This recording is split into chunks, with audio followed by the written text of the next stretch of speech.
Hello and welcome to my channel. Go ahead, hit the like, hit the share, subscribe if you haven't already. I think by now, even people who don't support R. Kelly are tired of seeing this individual on my screen.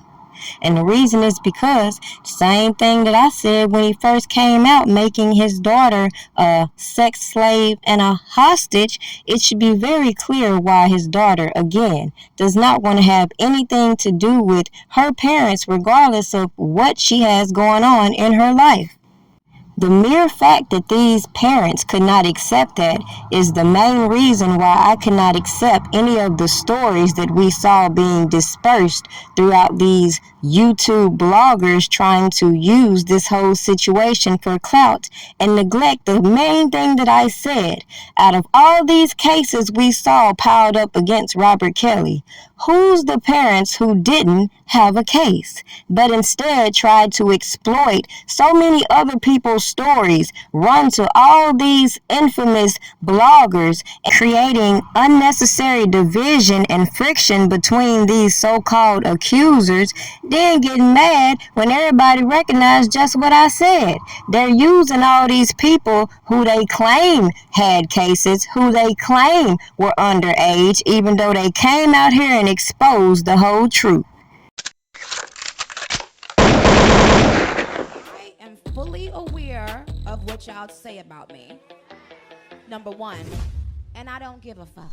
Like God, keep it a stack. Bitches move out cause they know I got bands.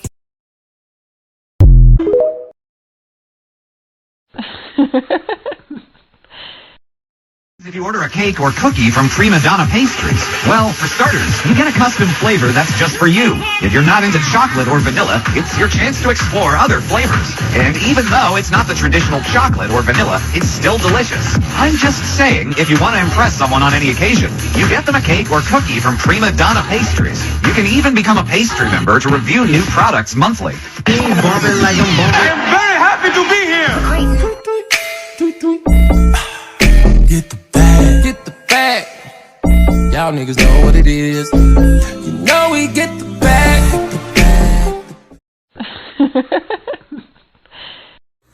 What? ACT, you see this? Look, if it ain't official Dana J, Prima Donna News, I don't even want to see it.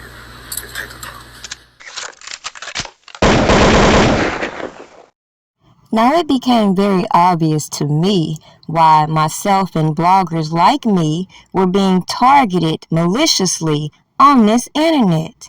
And it all came to a simple conclusion of common sense should tell it. The reason why Joycelyn has not went back home, as her parents have made it their campaign for the past 6-7 years to bring her home, is because she's grown. And obviously, the law can't intercept anything based on what parents feel when you're dealing with adults. So clearly, I saw how people started to manipulate these ages in these stories and team up with certain individuals that they later claimed to be a team of lies, just to come back and partner up with them, just to respin the same bullshit narratives that they began with.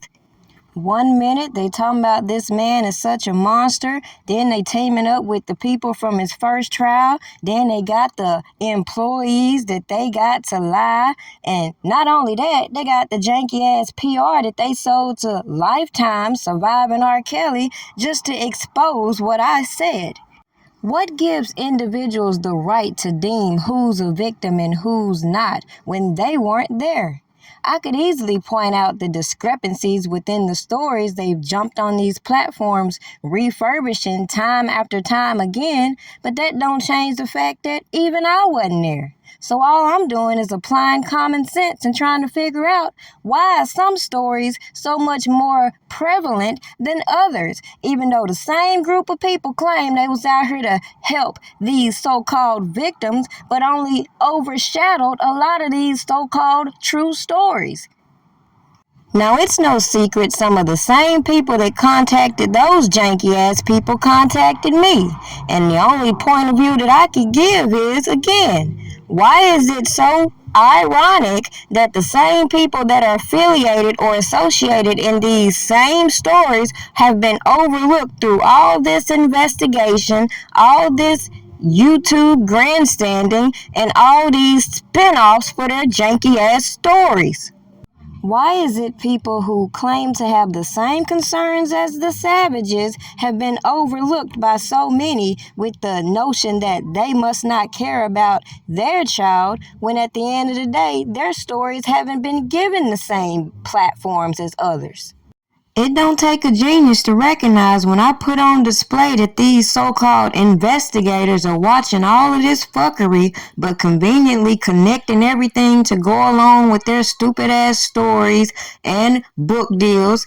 When we see specific bloggers interfering and being called out in a big ass lawsuit and people try to shuck and jive away from the truth, it don't take a genius while we stand in the fact that Robert Kelly has been innocent all along, and a lot of these people who came out to distract you from the corruption and the bullshit that was being played out on these platforms trying to involve individuals like me, I already told you I'd get the last laugh on even them too. So the major point in this video obviously is the more these people keep trying to come out and deflect from why Robert Kelly is suing the BOP and company and should be suing a whole lot of other people, I'ma let you keep looking at how this gonna play out for even them. They say a lie spreads much faster than the truth, as we saw, but the fight to freedom gonna take a little bit longer.